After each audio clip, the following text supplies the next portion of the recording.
in Section 10 on tonight's agenda, known as the consent agenda, let us know at this time, and we'll bring that item forward in the meeting and take it up separately so that you'll have a chance to provide your input on that item.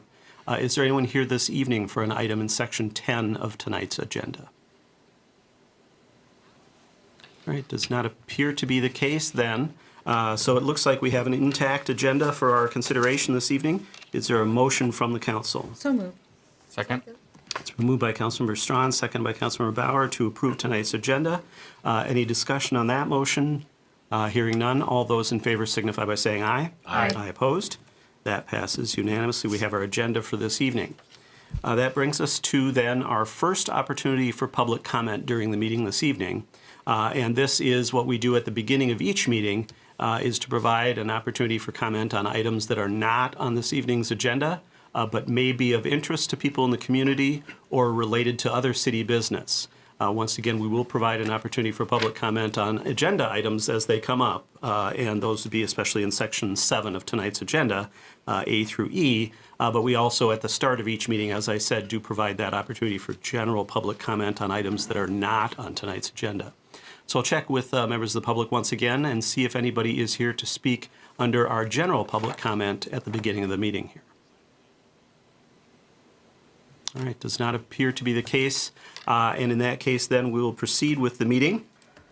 And we don't have any items under recognitions and donations. We didn't remove anything from consent, so we can move right into our business items this evening.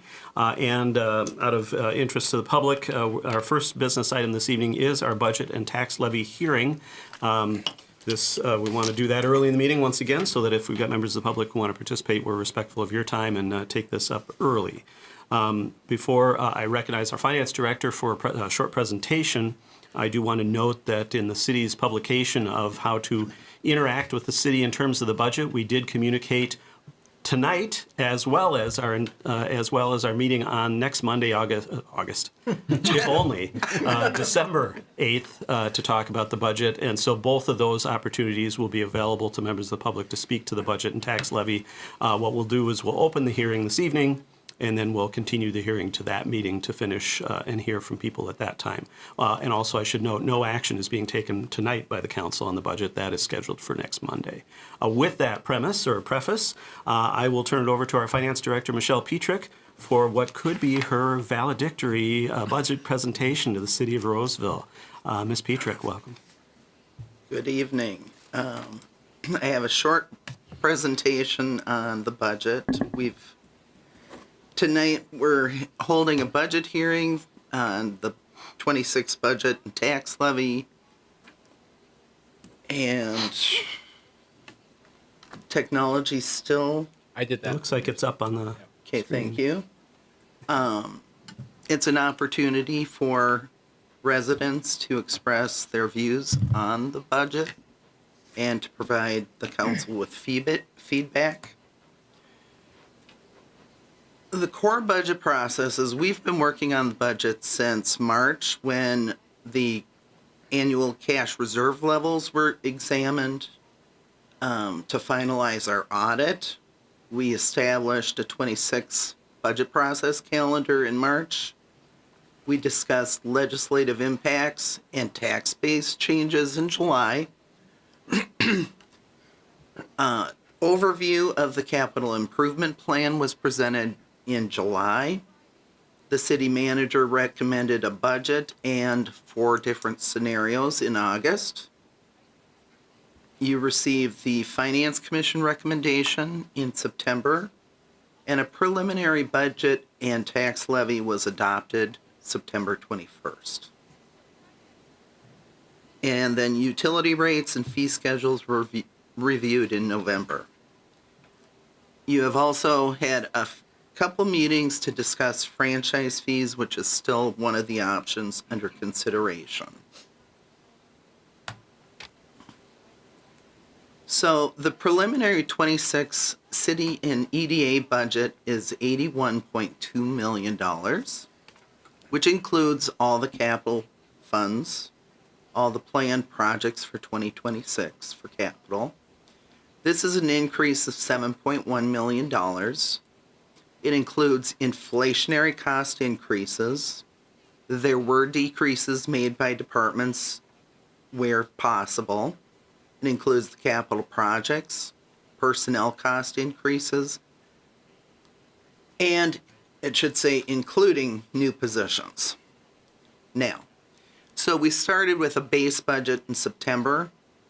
The council supported and did request the addition of the 7 new police positions, 15 new firefighter paramedics, and in September we had them with a 9/1/26 start date. The preliminary levy was set at a 12% increase because we had a lot of unknowns in September. We didn't know if we were going to receive federal grants for these new positions, and we still didn't know where we were going with franchise fees.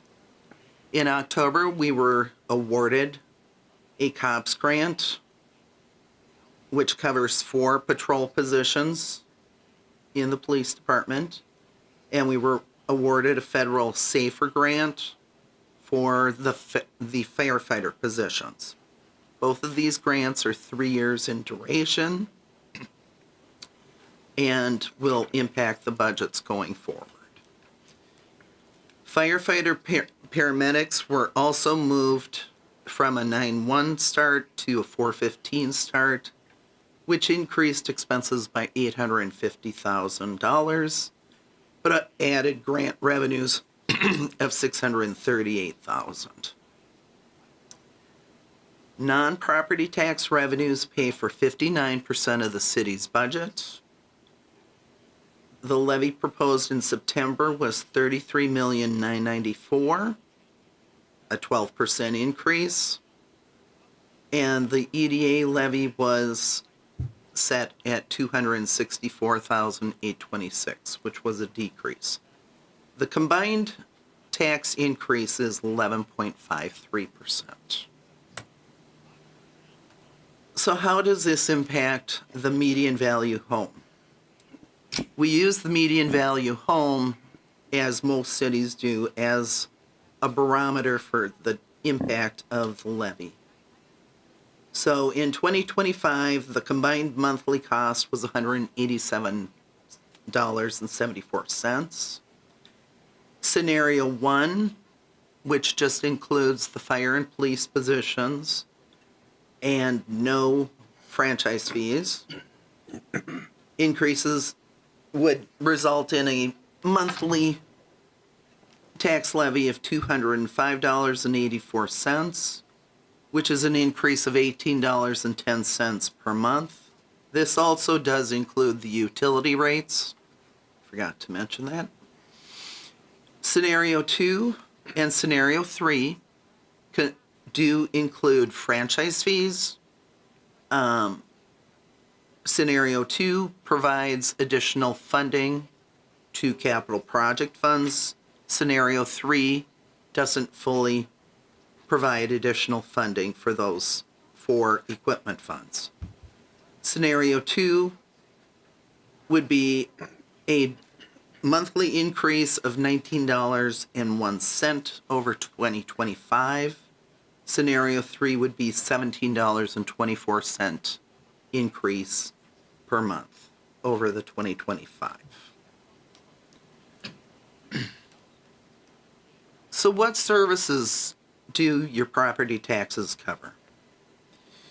The biggest portion is police and fire, and that has been the case in the last 5 budgets. It is a greater percentage this year, obviously, because of the addition of the positions.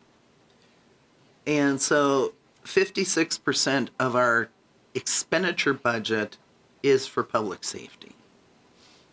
That's up about 4%. Parks and Recreation is 18% of your tax dollar. Public Works and Facilities is 15%, and General Government is 11%.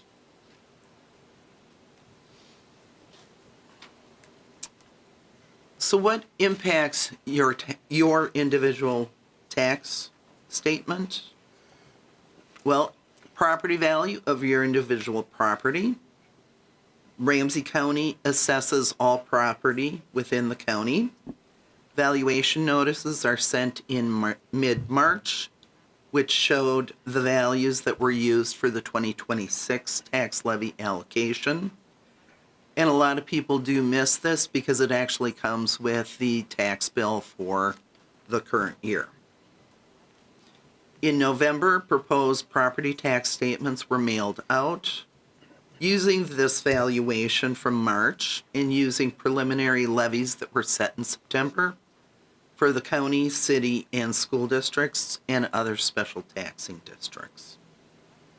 Concerns or questions about valuations can be directed to the assessor's office, and generally appeals should occur in April of the year prior to the payable year, but it never hurts to contact the assessor to find out what impacted your individual house value.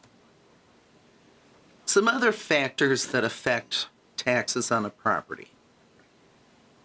Not all properties increase by the same ratio. The average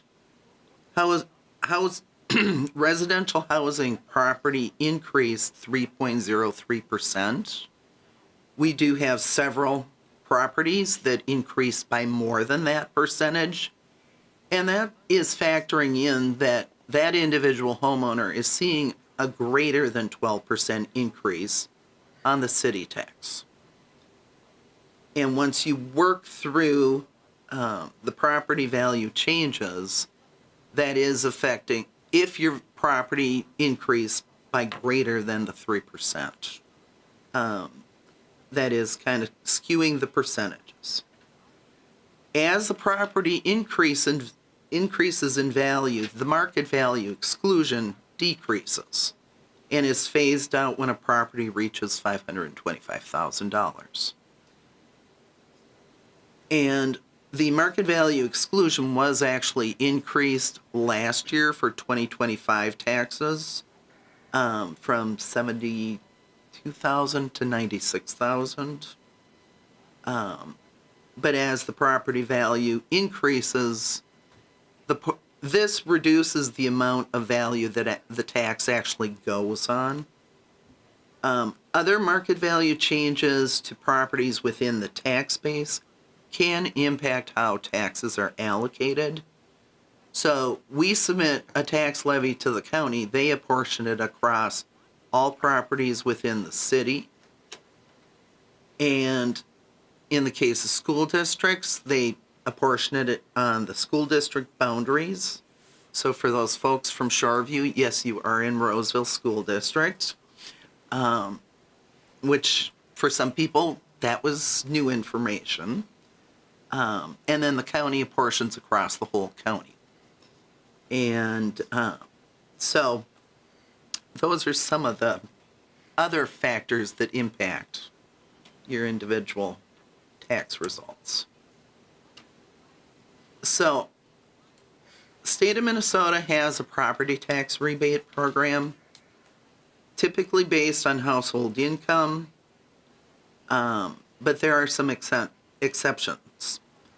2023 law changed and dropped the property tax increase from 12% to 6%. So homeowners do qualify for the special refund.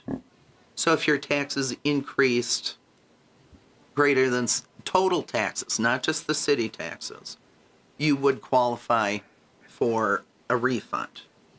Other tax programs that can provide some relief are for senior citizens, disabled veterans, and permanently and totally disabled citizens. And for more information, you can go to Minnesota Department of Revenue's website and the Ramsey County Property Tax website. So, utility rates. We did discuss these last month. We are utilizing the updated utility rate study that was done in 2024. We are proposing a 2% increase for sanitary sewer, 5.5% increase for water, and a 0% increase for storm drainage. And that covers our increased costs in the case of water. Our costs from St. Paul Regional Water increased, and in the case of the sanitary sewer, the Metropolitan Council costs also increased.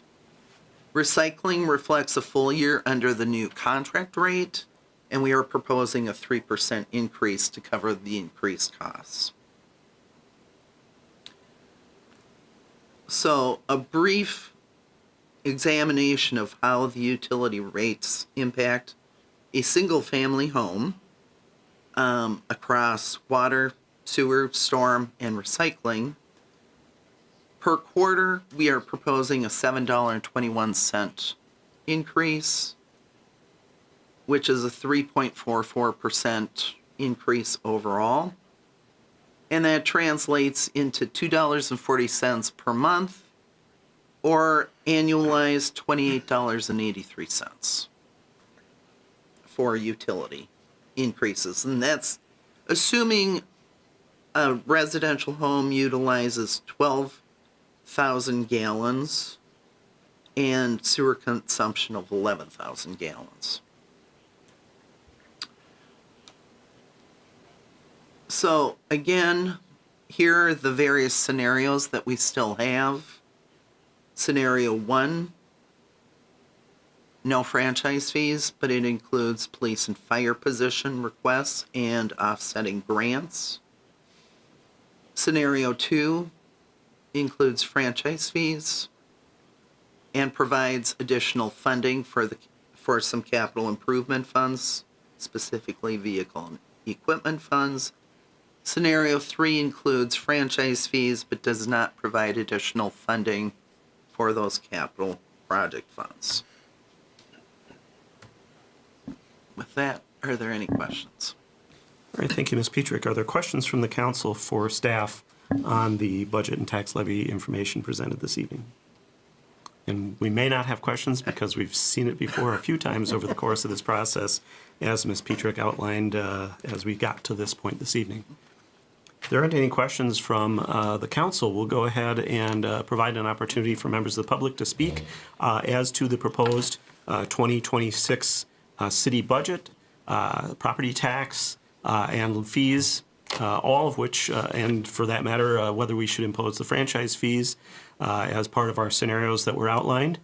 We'd be happy to hear from members of the public about that. Just to provide a little bit of information about our process for public hearings, we do provide for anybody who wishes to speak. Just feel free to come up and have a seat in front of one of the microphones. No need to adjust the microphone's position in front of you. The sound booth will take care of making sure that you can be heard. We would just ask that you direct your comments or questions to the City Council. We will take your comments under advisement, and once everybody has had a chance to speak, if we can answer the questions that came up, we will make sure and provide answers for those. If the questions are in the nature of sort of why is the council doing this or that, we may have to defer those to our discussion about our actual decision that we make as the council, because I don't know that the council has a unified voice yet until we get to the point of taking a vote on the final budget next week. And so that is part of that process. When you do come up to speak, we just ask that you begin your comments with your name. Introduce yourself like you would to somebody you're just meeting. Also indicate your address or the street you live on, whichever you prefer, for the record. And then if you do have a name that is not one that people commonly know how to spell, once you're done with your comments, you can just write your name on the clipboard that's up on the table there, and that way we'll have that spelling for the record as well. We do minutes of all of our council meetings, and so the names of people who speak do appear, and we want to make sure we don't misspell your name. The other thing is there's a 3-minute time limit per speaker. That's a rule of the City Council. Applies to council meetings as well as all of our advisory commission meetings for public comment. And I try to enforce that, as I say, gently but generously, so that if you get to a point where you're over time and you're looking like you need to wrap up, I will give you a gentle reminder to finish your final thought. And with that, hopefully that doesn't intimidate too many people. We try to be really nice here, so we want to encourage folks to come up and speak. We're opening up the public hearing on the 2026 budget tax levy and utility fees, and we look forward to hearing from members of the public.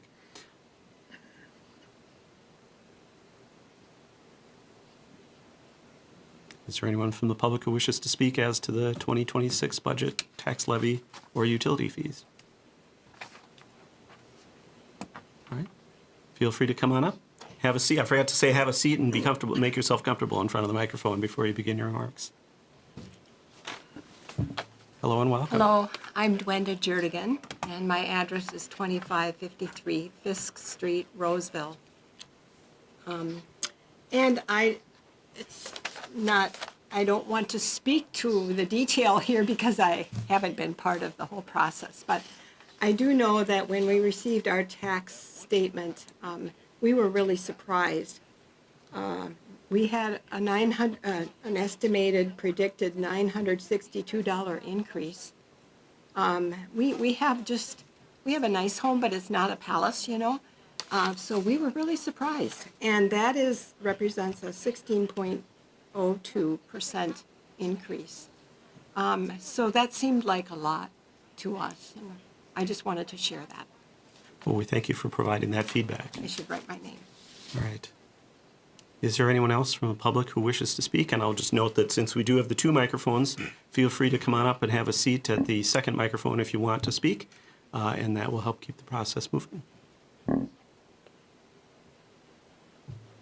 right. If there's nobody else who wishes to speak, this will be your last call. Anyone from the public who wishes to speak to the 2026 budget and tax levy? All right, with that, we'll close the public hearing. We'll continue the public hearing to the 8th, our meeting next Monday. So we'll continue that hearing and one more opportunity for members of the public to speak. We thank everybody for their participation in the process, and we look forward to having a final budget decision made at some point in our meeting next week. Mr. Trudgeon. Yes, Mr. Mayor, thank you. I just have a couple of just quick items here. And the first one, my apologies, I meant to include something in the case about new tracks. If you remember, they came to us in August and asked for some funding for our circulator bus service. And obviously no decisions here tonight. But want to bring that up as a consideration if the council so sees it. They were asking for $7,000 to help their circulator bus service, which has been in existence for 6 months. They rely on rider donation sponsorship and some grant dollars, but they do need some additional funding, and they've requested that. So I just want to bring that forward for your consideration, potentially next Monday, I guess it would be. And if there's any information you would want me to bring forward on that, I want to bring that to your attention. And then more generally, if there's anything you want us to bring back, we'll be prepared to have resolutions covering all three scenarios. But if there's anything else you want us to bring back in specific, I'm just asking so we can prepare that for you. Right. In that situation, would you propose to identify a funding source for if we chose to provide that funding? Yes, I could. I mean, to boil it down, it would be either tax levy or our general fund reserve. Right. As long as it doesn't put our tax levy over the 12% that we've correct. already Correct. Yes. certified to the county. Yes, correct. Right. Thank you, Mr. Trudgeon. Councilmember Strawn. Would it be possible to do some type of comparison between the new tracks services provided and that which we heard about last week with the Metro Micro, given that there was some overlap in the services and the other part being already covered for our taxes? If you could compare them, that would be very helpful. Right. And I did want to note, just for members of the public, certainly, as was noted by Ms. Petrick, there are several components that make up the change in your property tax bill for next year. Probably the first one of those is how your property value itself has changed as assessed by the county. And sometimes the change that you see on your bill can be significantly impacted if you did see, and that's usually up in the upper right corner, they talk about your value for 2025 and your value for 2026, and sometimes there's a fairly notable increase there. Hopefully we'd all love it to be a decrease, but doesn't seem to be the reality of the real estate marketplace. these days in Roseville. So that can be a contributing factor. But as Ms. Petrick noted, if your value increases more than sort of the average value, that could contribute to your tax going up at a higher rate as well. The other thing I just wanted to note is that the city portion of the tax is the only part that we control this evening. And I would certainly encourage members of the public who are concerned about their taxes as to what they're being billed by the county or what they're being taxed by the county or the school district, that those entities are doing hearings very much like this. I believe, I don't know that any have occurred yet, but because they had to be late in November. But check out that information should also be on your tax statement as to where those hearings and when those hearings are. And then just finally as well, as to I've already lost my train of thought, so I apologize that important information that I was about to give you is just gone to me. So with that, I guess we'll just have to, maybe I'll think of it by next week. Councilmember Schroeder. Yeah, the only thing I did want to make sure about the increase that's on the statements that people receive, that's the not to exceed amount. So there is a possibility that the city could have a less than what we put in there. So I believe it was 12%. Correct. And so there is a possibility, and not just us, that the other entities could go less than that, but that is the maximum amount that you would see on your statement. So there is a possibility it could go down. I just wanted to make sure that people understood it was not to exceed amount. No, thank you. That's an important part of the process to understand for folks. And the other piece of it is, and it was kind of mentioned in the presentation, is that we are looking at changing some of our funding for some of our expenditures at the city from the property taxes to what's known as a utility franchise fee. Utility franchise fee is a fee that would appear on your Xcel Energy statement.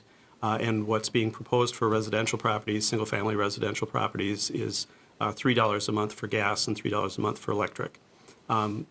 That would basically offset a comparable increase to the property tax, but there are some things that the city would do with that because it actually raises more money than the equivalent property tax. And so that's part of those scenarios, was looking at, well, how much capital funding, there are some areas of our capital funding that are behind in being able to be adequately funded. This is things like, primarily with the franchise fees, would be roads, sidewalks, parking lots, and those sorts of things that are in the right of way that the streets are in, because that's where the Xcel Energy does their utilities primarily, is in rights of way like that. And so state law does allow us to do a franchise fee on that basis. And that something we're looking at as to whether that's a thing to do to help fund some of those capital needs. And so that's a part of those scenarios. And definitely there's more information in the packet online related to this meeting or under the budget topic at the city's website that can be helpful on that. Council members, as well as Mr. Trudgeon or Ms. Petrick, would be happy to try to help answer questions about that as well. So just wanted to make sure that was part of what we talked about this evening for information to the public. Councilmember Strawn. Quick search found that the county truth and taxation hearing is on Thursday, December 11th at 6 p.m. The ISD 623 is on December 12th. I wasn't able to quickly find the Mounds View schools, but if you live in that area, I'm sure today is the very earliest it could be, and likely it looked like there may have been a meeting held in it with a continuation already. Thank you. Is there anything else from the council on budget, tax levy, and fees, either requested information for next week or information to impart to the public? All right. Well, once again, thank you for everybody for participating in the process up to this point, and we look forward to the feedback we'll get at our meeting on next Monday. And stay tuned for that final decision, which we will have to make at that meeting because we don't have any more meetings scheduled this year, and we have to be done with this decision-making by December 31st.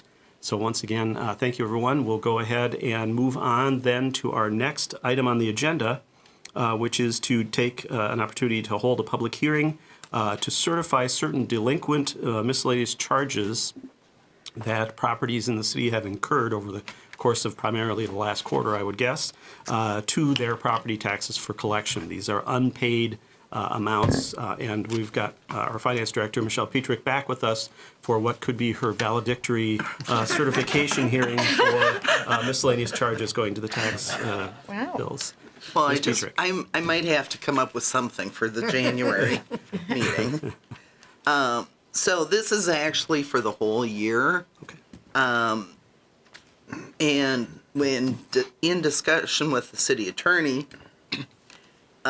she recommended that we hold this as a public hearing versus in prior years, we would just certify some of these items. And Ramsey County does require that we submit a resolution. So there are two different types of delinquencies here. And they were attached. The first one is property abatements or nuisance calls. And most of these items come to the council before we even take action on these properties. And most of the time, this is delinquent properties, not mowing, snow removal, car removal. And since the packet went out last week, we actually had 2 properties come in today and pay them off. So the Victoria Street, which is the first item, and the Eldridge Avenue, which is the bottom item, are going to be taken off the list. So for property abatements, the new total would be $8,160.51. And then the other unpaid new calls are police false alarms, and mainly police false alarms. All of these properties were notified that they were delinquent. They had an opportunity to pay up until today. And so for the police false alarms, we're certifying $22,567.61. All right, thank you, Ms. Petrick. And once again, this is a public hearing, so this is an opportunity for members of the public to weigh in on these, this request to certify these items to the property taxes. They're once again unpaid, and the reason I misspoke earlier is that we do this quarterly for certain types of unpaid bills, but these are the specifically the community development nuisance abatements and the false alarm, which we do on an annual basis, and so that's the difference this evening as compared to what we've done over the course of the year and several years now. So with that, once again, if there's anyone from the public who wishes to speak to this item, either perhaps one of the properties involved or a member of the public who's interested in the matter and either has a question or comment to the council, this would be the opportunity. We'll open the public hearing. Is there anyone from the public who wishes to speak at this hearing this evening? All right, does not appear to be the case. We'll go ahead and close the public hearing then and move to council consideration of the certification of these unpaid amounts. And noting that on the community development list, 2 items, the first and last properties have been removed, and the new total is $8,160.51. Is there a motion from the council? So moved. Second. All right, it's been moved by Councilmember Strawn, seconded by Councilmember Schroeder to certify those amounts to the property tax as outlined by adopting the resolution in the packet as the attachment at the end. Discussion on that motion as the maker of the motion, Councilmember Strawn. Thank you to the staff. This takes a lot of staff time to get to this point, and folks have had a lot of time and opportunities, and so thank you for that continued determination to get them done, and just a reminder to the property owners to stay on top of these things. As the seconder, Councilmember Schroeder, any other comments? All right, we've got the motion before us once again to adopt the resolution certifying those delinquent charges to the county for collection with the property taxes. If there's no further discussion, all those in favor of that motion signify by saying aye. Aye. Aye opposed. That passes unanimously, and that resolution is adopted. Those certifications are approved. That brings us, I believe, to our third item, which our Finance Director, Michelle Petrick, will participate in, and that is the, and maybe not, Maybe the chair is going to. all right, maybe the, okay. She's connected with it, though, so we'll leave it at that. We have a request from our Finance Commission to provide some guidance on a couple of matters that have been brought before them for possible consideration, as well as, I believe, on their work plan more generally. We do have our Finance Commission Chair, Bruce Bester, with us this evening to bring this before the council, and I didn't realize that it wasn't going to be Ms. Petrick, so I apologize to you for that, attempting to hand her your thunder. So with that, I'll recognize our Chair. She can have Mr. as much Bester. as she wants. All right. Welcome. Greetings, Mayor, council members.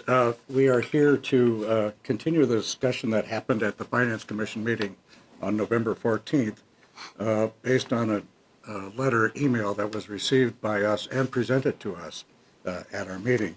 The letter was dated on November 12th, and it's in your packet. And I've got to tell you that there are a number of places where I strongly disagree with what was said, and I'll give you just a couple of examples so that you have a sense. I'm not going to make it lengthy, but a sense of where we disagree with some of the statements that were made. But you're going to find at the end, in the spirit of good financial and resource management, and in the spirit of acting as the eyes and ears for the city council and the citizens and businesses, we want to take on this sort of assignment if you say that you feel it should be taken on. So examples of places where we disagree. Statement was made that the analysis, that the financial analysis was completely devoid of any kind of financial analysis. Well, we disagreed immediately at that meeting. That was not the case. We had discussed the CIP, we had discussed the budget for these programs in just the last couple of months before, so we had a pretty decent handle on it. Second item, the Pathway program has consumed $250 million over the past 35 years, and that was compared to the cost of what it would take to host the NFL professional football team. Michelle and I, stop me if you disagree, we're estimating that 250 is way over the 9 million that she and I thought might be closer to reality. I'll just stop at those two. There are other things that we disagree with, and I'll be glad to share those later. But anyway, we're here to offer to take a deeper dive into this program, but it only represents 0.4% of the entire budget of the city. And so the first question that ran through our minds was, do we really want to look at and dive in, do a deep dive on a program that small? Would you prefer something other than that be looked at? I continued to think about it, and I thought, if we did decide to take a deep dive on any budget, maybe it would make sense to go real small, where we really could roll up our sleeves and see if we might learn anything. So I'm here to offer to take on this project, a further review of the Pathways project, or if you prefer something that's more important, be glad to take that on. Would be certainly not looking for an answer necessarily tonight, but as early as we could in the year would be nice so that we can get it into our work plan and do a necessary study. So I'll pause there and open for questions, comments. All right, thank you, Chair Bester. Thoughts from the council in terms of taking that look at the finances associated with the program. And just to note, I think both of the plans that were referenced, one is the bike plan, which is fairly recently put together, and then also the Pathway Master Plan, which has a longer history. My sense of those as a decision maker has always been that that's sort of a prioritization system, and we don't really have funding set aside for most of those projects ahead of time. It's usually something that happens as part of other projects that we're doing as a city. So I've never really personally thought, oh my gosh, the financial aspect of that is missing from those plans. But that's just my thoughts from the council in regards to direction to the commission. Councilmember Grau. I would, if we're going to do any direction to the Finance Commission, I would definitely want to think of it in a broader term than just specifically narrowing into this tonight, as you said. I think it would be a good idea for us to address some other things or some other projects perhaps, but I think it needs a very thorough discussion. This is a very small amount of the budget. The pathways and the bikeways are used by a lot of people, and I would just want to do that more carefully than just making a decision on that tonight. Other thoughts? Councilmember Strawn? I have a couple different directions. Today we received notice from Bob Beerscheid, who, long history in parks. And much of his comments involve really how this impacts the parks system. And so it does feel, while it's important as part of the finance department, as noted, many of these items do come forward with with maybe a project where we can be in tandem with someone else. We can combine. We don't often know what the project will be until it's before us, and then we have to make a decision. But we do have the prioritization. And sometimes we disagree on how that prioritization should be established, but I haven't felt this is lacking. But what I feel more concerned about is this person in the community who has sidestepped the council. I feel like we ask you to provide the analysis that are helpful to us as council members. And so I feel like this person is well known to our organization, and if they felt like there was something that they needed to ask or they wanted to ask that they should have started with us, feels a little bit like asking mom instead of asking dad, and maybe you'll get a different answer. And so I don't want to put you all in an uncomfortable situation. I did confer with the attorney who indicated that as long as you have public comment, there's an opportunity for people to provide items. So we couldn't say that they're not allowed. But I do think that I feel most comfortable having the direction for your work plan and other things approved by us. And I think that if we were going to consider such a thing, the council should thoroughly discuss that plan and what value that would bring. You are volunteers. Many of you are retired, but not everyone. And I would want that to be a valuable piece. And I think as far as the budget is concerned, obviously we're a little late for a 26 budget right now. We have one more meeting just to kind of wrap up loose ends. And so I'm just really uncomfortable with someone feeling like maybe they can jump the system to get something they wanted by going to a different group. And I don't want you to feel like you have to do something, because the person can sometimes have a perceived amount of clout that impacts your ability to do something. I guess I would really want us to, at this table, to make a decision and direct you to do work and have a good reason for it before we would ask you to do that. Great advice, thank you. Other feedback? Councilmember Schroeder. Yes, thank you for being here, by the way. Appreciate all the work that you and your commission do.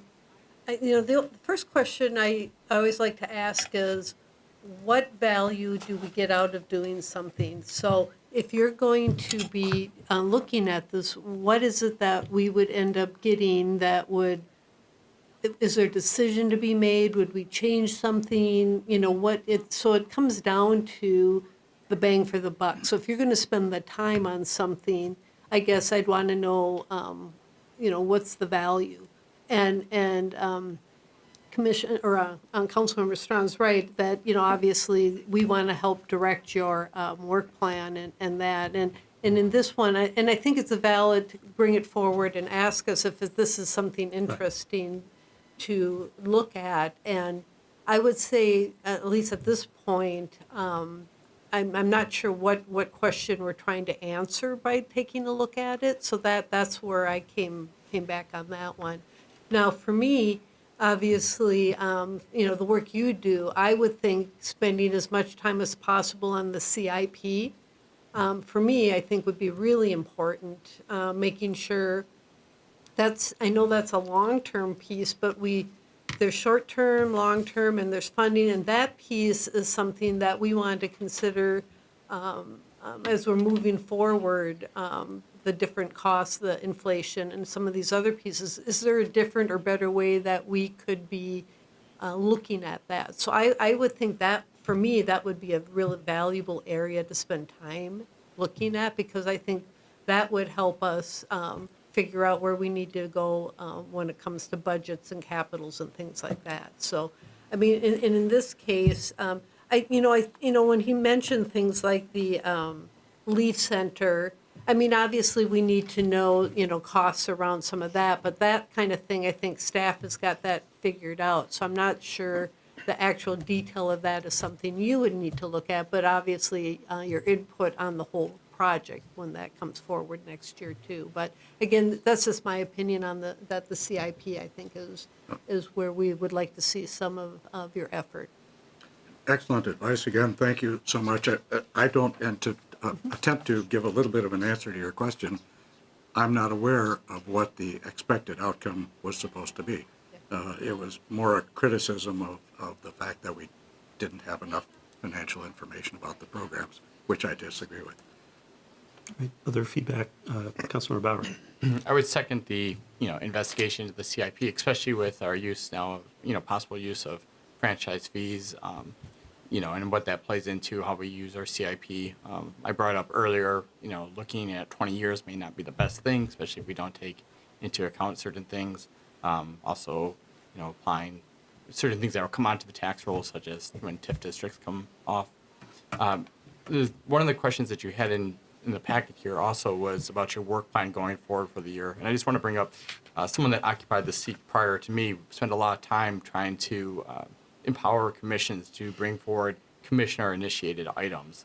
So while you are asking, for the council to direct what you're doing, I also want to make it clear that we're also looking for the commissions to direct what we should be looking at as well. So if your commission decides, along with any other commission decides to investigate something, you are very much empowered to do that. And I think, you hear different things, see different things.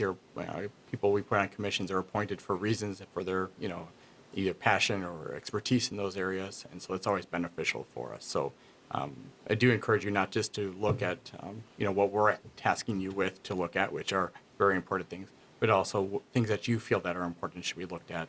Encourage your commission to do that. Thank you. And any other feedback? I Councilmember would just Brown? add to that, and any time you're going to do that, I think it's a good idea just to run it by the council. It's easy to come to us and get on the schedule, and I know we do that at least once a year with you, and that's much appreciated. But anytime you need advice, if something comes up in your commission, to bring it And forward. I was just going to note that is part of our commission code, is actually when commissions have things that they're initiating, that it makes sense to do a check-in with the council, just to make sure that that we validate that is something to put on the work plan. I did have a couple of things. I'll echo the thoughts about the capital improvement plan or CIP review. I think one of the things that, and I may have mentioned this in our joint meeting, and I can't remember how the rest of the council felt about it, but that's okay. The thought was that we talk about how difficult it is to predict costs going forward because nobody knows what inflation is going to be. I think one of the things that I will say as one of sort of the architects of the most recent improvements to the program, and I'm talking recent as in 2010, 2011, that we didn't really have a good way to build in inflation on the setting aside money side, because you can certainly have a better understanding of what very recent inflation was as to how you might want to adjust the funding going forward on the funding side of our capital side. And we haven't really done a good job of that. So that was something I believe I brought up in that discussion and still feel is an important aspect of capital improvement planning and funding to look at as a way to maybe regularize how we keep adjusting what we're setting aside so that we don't keep getting behind all the time. Because we know inflation's going to go up, we just don't know what it's going to be, but we certainly want to put ourselves in a position where we're attempting to account for that in our funding. And whether that's looking at some kind of, federal, index that's out there as to capital equipment costs or something like that. I'm not sure, for governments or something, but I'd be curious to know if there's a way to even kind of have some sort of policy around that. The other thing I wanted to note too is with the specific to the pathways, there's so many different funding sources that often are used, and sometimes it's combinations of funding sources. So the challenge, I think, would be if we were trying to do an analysis of the cost of the projects is, well, it's the cost to whom? Because some of the projects are done as part of city projects, some of the projects are done as part of county projects, some of the projects get federal grants for them or something like that, safe routes to schools, those sorts of things. So I think that analysis just becomes very challenging because, yes, I believe the projects will cost a lot of money. The challenge is that until we do the projects, we don't know how they're being paid for necessarily, and if it's not necessarily City of Roseville funds, I kind of agree. What's the impact of doing that analysis if we don't really know where the dollars are going to be coming from? But one thing we do probably have a better way to get a handle of is sort of what those long-term maintenance type costs might be, because we do have to clear the snow and we do have to do the replacement and repairs. And so that may be something that could be worth taking a look at and seeing if it makes sense to work some of that into our capital improvement program planning. That might be a discussion to have. Obviously there's an operational budget aspect to snow removal and things like that. That's not so much capital. But as to that particular request from that resident, that would be about the only thing that I might see. And once again, I don't know how the council feels about that, but that was the only thing that came to mind. And then just finally, from my perspective, I think back to the capital improvement. Well, no, actually, this is more broadly in the budget. We make in the last several years, because of things like temporary COVID funding from the federal government or grants to help fund the first portion of years of new positions, we sort of have built in some future costs.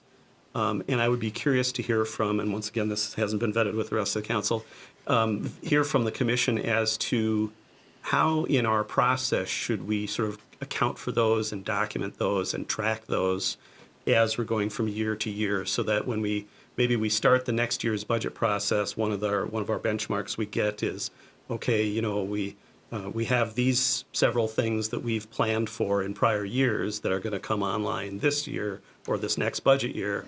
And so that's that adjusts the baseline, and how does that work into our process? And so I'd be curious to hear from commission, as to recommendations about how to do that and how to account for that. So, and once again, the rest of the council could say that's the dumbest idea, and then that's as far as it goes. But I wanted to bring it up since we have the opportunity to talk about it. So I will stand for rebuttal. Councilmember Stern. Not in rebuttal, but I just want to make sure you know that we appreciate the expertise that you and your colleagues bring. And so I could see maybe more than anything kind of offense, like, how dare they say that we didn't do anything? And I do want to make sure we let you and your fellow commissioners know, and as a few of you have been on this commission before, it's kind of a thankless job at times, but we appreciate your input and when you come and you spend the time, and thank you for being here, but just wanted you to know that sometimes claims are made that maybe don't represent the feelings of a lot of people. So I do want to make sure you accept our appreciation for what you do bring to us. Thank you so much. Councilmember Groff. And I totally agree with that, because I think all of us have been on commissions and we know how much work it is. The one thing I would say is there are lots of ideas we can come up with up here, but you have to determine what you can do in a year or however you want to do your work plan. This is not a full-time job, and we do not expect you to work 80 hours a week on that finance commission. So if it's getting to, a level that it's that much, just don't hesitate to say, we're going to focus on this year. This is our work plan. Thank you. Any other feedback? I hope you found that helpful. And Very. Mr. Just so we're clear, leaving the room, and correct me, I'm not hearing direction for the Finance Commission to directly look at pathways in the bike plan, but more broadly, the CIP and all the inputs into that, which obviously covers some of the pathways and bike facilities. More generally speaking about how it's designed, how we're planning for, how we account for inflation, all those types of things. Is that, I just want to make sure staff and Finance Commission is clear leaving the room here. Well, the only thing I'd add is what the mayor said, that possibility if there was some maintenance or, other costs associated with it that needs to somehow be figured out. I mean, that could be part of it, but, yeah, I think that was the only piece that you had, Right. yeah. Okay. I would put that on the lower end of the priority. I would say the CIP Right. review Yeah, would be the highest, absolutely. in my opinion. For sure. Yep. Thank you for that clarification. All right. Do we want to also just clarify that if someone, we appreciate you being our eyes and ears, but if someone does bring something like this to you, No, this is exactly the right process. I okay, think- no, that they come Right, to us and come we to the talk about council, it. right, Yeah. exactly. That Yeah. you don't have to take direction from any other person to tell you how to do your job. That's terrific advice. Thank you so much. All righty. Thanks for being here again. Thank you. Thank you. All right. I was trying to find a way to involve Finance Director Petrick in this item, but I completely failed.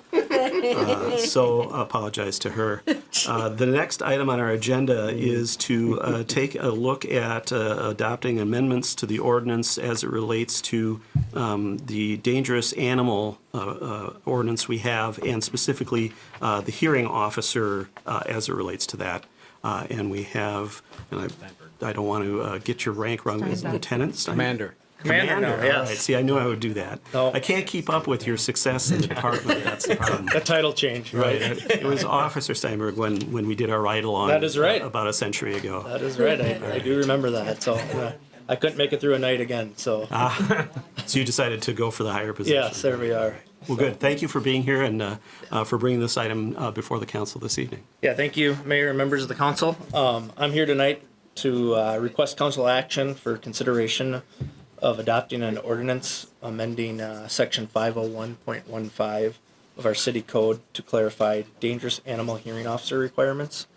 I'll provide a little bit of background here on how we got to this and where we're at, as Pat is very familiar. As you guys are aware, it's the responsibility of the Roseville Police Department to investigate all animal bites that are reported to the police department. If these investigations determine the status of an animal as dangerous or potentially dangerous, sanctions may be imposed. The determination of whether an animal is dangerous or potentially dangerous is made by the police chief in consultation with our city attorney. As part of the process, the owner of the animal that is determined to be dangerous or potentially dangerous may request a hearing concerning the declaration within 14 days of notice. The hearing on the appeal of a dangerous or potentially dangerous animal shall be before a hearing officer. And that leads me here today. Under the current ordinance, the hearing officer is defined as the Animal Humane Society's Director of Human Investigations, or their designee, which our designee has previously been our city manager up until the last several years through the Animal Humane Society. Just to provide a little bit of background, earlier this year in September, we were notified by the Animal Humane Society that at the end of this year, they would be discontinuing their impound housing program and would no longer provide investigative services such as the hearing officer. With that too, we hadn't been utilizing them for hearing officer or as our hearing officer. We've been using our designee, Pat, their city manager, within the last, I'd say, probably had 3, 4, several in the last year. And with the changeover from the Animal Humane Society to the future Companion Animal Care Center that we're going to be utilizing starting in January, we thought now was the time to kind of look at who we designate as our hearing officer. And best practice, we found that it would be best to go with an outside source for that hearing officer. And so in meeting with the city attorney, the staff is requesting a hearing officer. The definition be redefined as an impartial employee appointed by the city or an impartial person retained by the city to conduct the hearing under this chapter. And again, just a best practice we found is to go that route. What this will do is allow our city to assure a fair and transparent and impartial process. And that's where we're at today. So a minor amendment change, but an important amendment change. As we've seen since COVID, post-COVID, we've had a number of animal bites within the city in which the determination was made potentially dangerous or dangerous animal in the hearing that has come with those designations. So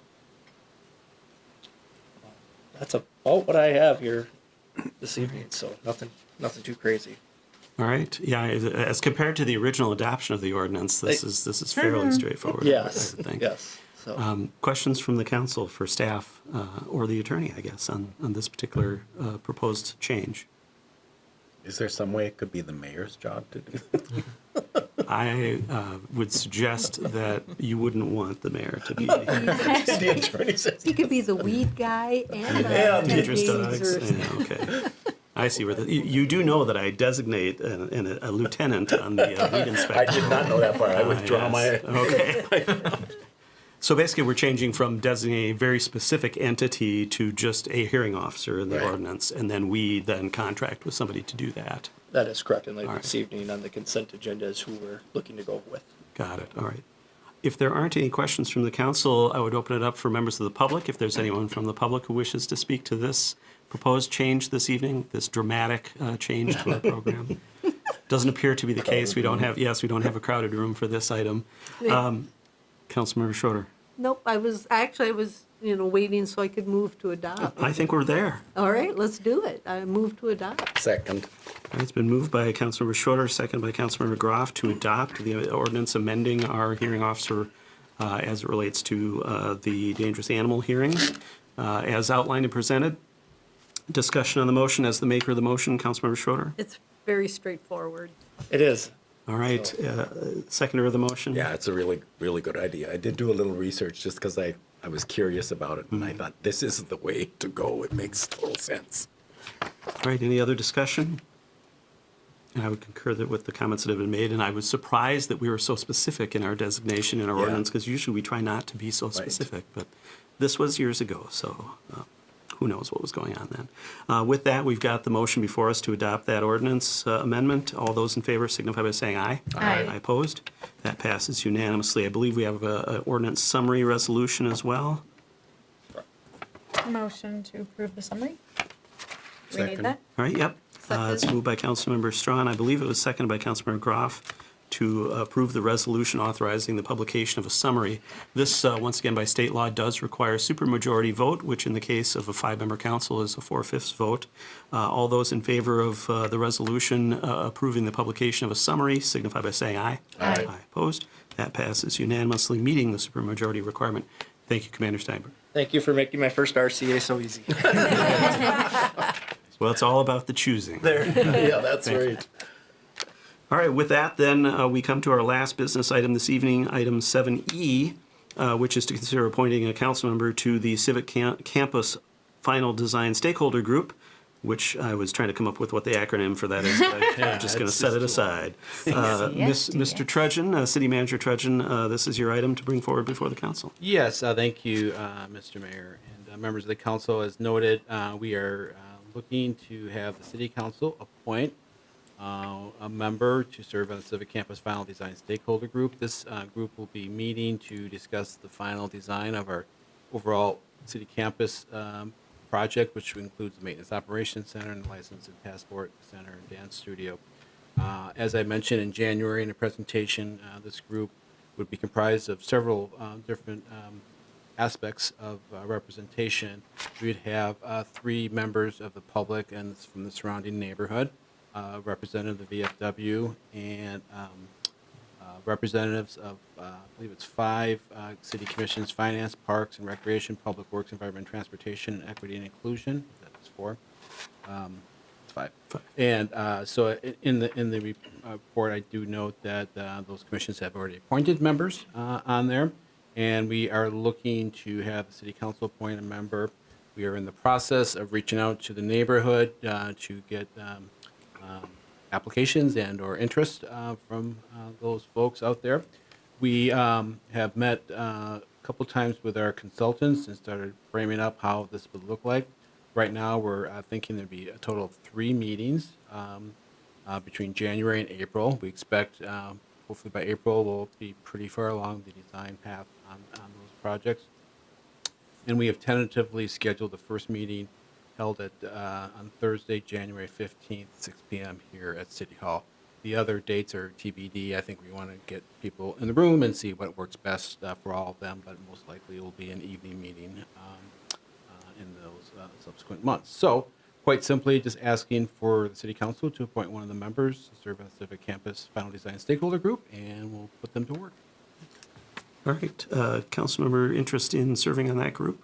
I'd put forth the name of Julie Strawn because she's been on the council long enough to have been through this process. All right. Any other council members interested?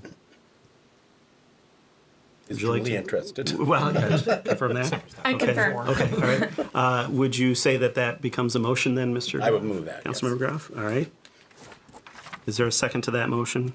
Can I second myself? You certainly can. Okay, second. All right, it's been seconded by Councilmember Strawn. On the appointment of Councilmember Strawn to serve on this group. Discussion on the motion as the maker of the motion, Councilmember Graff. No, I think she's been involved in this since, through the years she's been on the council. I think it would be a good voice on there. All right, other discussion as the seconder. I don't know if you want to add any, okay. Other discussion? Hearing none, all those in favor signify by saying aye. Aye. Opposed? That passes unanimously, and that appointment is made. Congratulations, Councilmember Strawn. All right, that then brings us to our consent agenda this evening. We've got a handful of items on there, and I'll turn it over to our city manager, Pat Trudgeon, to give us the highlights of those items. Thank you, Mr. Mayor. Item 10A approves payments in the amount of $912,761.35. Agenda item 10B approves an expenditure to replace the city campus electronic sign on County Road C in the amount of $59,600. The new sign will replace one installed in 2009 whose panels are failing due to the age of the control board, and replacement parts are either expensive or obsolete, and this is a planned budgeted expense. Item 10C approves the lawful gambling premises permit for St. Paul firefighters Local 21. They will operate at the new Burger Dive in Rosedale Mall. They meet all the local requirements, including the required spending of the proceeds in the local trade area as defined in the ordinance. Item 10D approves the final payment for the Tamarack Park Pathway Project to Minnesota Paving and Materials in the amount of $82,676.79. Item 10E approves final payment for the 2025 sanitary sewer mainlining project to Instuiform Technologies USA in the amount of $550,041.48. Agenda item 10F approves entering into a professional service agreement with Keith Streff for dangerous or potentially dangerous dog appeals that we just talked about. And then agenda item 10G receives the third quarter financial report. And that is the consent agenda. All right. Is there a motion on the consent items? So moved. Second. All right, it's been moved by Councilmember Graff, seconded by Councilmember Strawn to approve the consent items. Any discussion on the motion? No. I did just want to note on the two final payment items, I believe the official actions include authorizing the final payment as well as accepting the projects, and that starts the warranty period on those. And those are, I believe, both 2-year warranty periods. With that, all those in favor of the motion to approve the consent items signify by saying aye. Aye. Aye opposed. That passes unanimously. Those items are approved. City Manager Trudgeon is in a different place to go through the future agenda, so we'll turn it back over to Mr. Trudgeon. Yeah, my apologies. I couldn't seem to control it from up there, so I'll just pull up the future agenda. As you well know, we have one more meeting left in 2025. That is next Monday. And we have, as been already mentioned several times tonight, really the last meeting to consider and approve the budget. So we'll hold another, continue the public hearing on the 2026 budget and levy, look to approve the EDA and city budget and levy, look to approve the fee schedule for 26, and the utility rates for 2026. At the conclusion of that meeting, I would like to go into closed session to consider a potential offer to purchase a portion of 1145 Woodhill. That's the VFW. That's related to the Civic Campus project here. So that's what we have in store for next Monday. But also remind the council on December 3rd, which is this Wednesday, there is the Roseville Business Exchange from 4:30 to 6:30 at Roseville Cedar Home Golf Course. This is a great opportunity to network with various business leaders in the community, and a great opportunity just to learn more about their business and interact with the city. So hopefully we'll see you there if you can make it. That's what I have. All right, thank you, Mr. Trudgeon. Questions on the future agenda? Or comments? Yes, I just had in response to one of the questions we'd gotten about the closed session, I had asked Attorney Tierney to explain why there is a closed session, and maybe if someone was concerned that we had some lawsuits or other things that were in progress, where they'd find out that information, and she had some info for us. Councilmember Strawn, with regard to the closed session, under state law, cities are permitted to discuss how much they want to pay for a property they're considering buying it behind closed doors, so that, like anybody else who's trying to decide strategically how much they want to pay for something, you can have that conversation in private. I might not remember off the top of my head all of the details, but there are several requirements for a closed session regarding the purchase of property. They have to be recorded. We have to take attendance. You have to keep the tape for 8 years. And once the transaction is over, you've decided not to purchase the property, either of those. Once the issue has resolved itself, that information all becomes public. So it is in closed session, but it all becomes public at some point in the future. With regard to your other question, Lawsuits.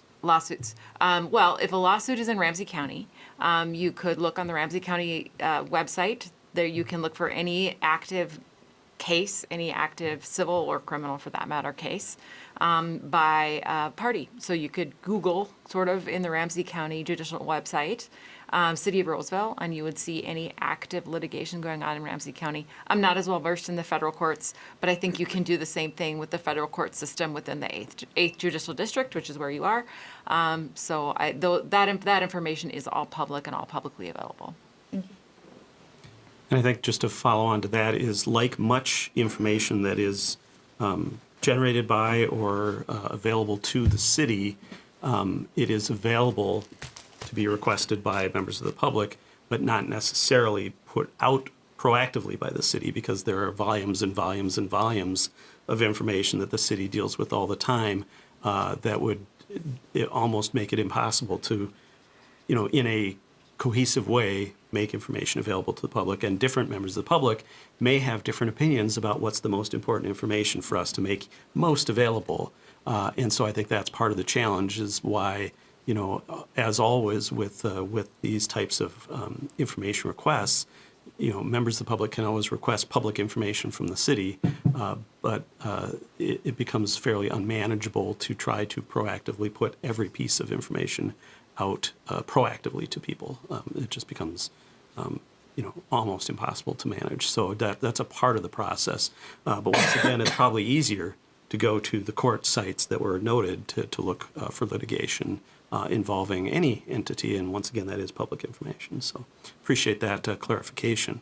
With that, if there are no further announcements or councilmember-initiated items for future meetings or reports, the only item left on our agenda this evening is to adjourn. So moved. Second. All right, it's been moved by Councilmember Groff, seconded by Councilmember Schroeder to adjourn. There is no discussion on a motion to adjourn. All those in favor signify by saying aye. Aye. Aye opposed. That passes unanimously, and we are adjourned at 7:14 p.m. Thank you, everyone. So your budget hearing. Very good. Yeah, that's I was going to point out, if you don't know, I have a good cough feeling button. about it. so you get. Turn it off. Yeah.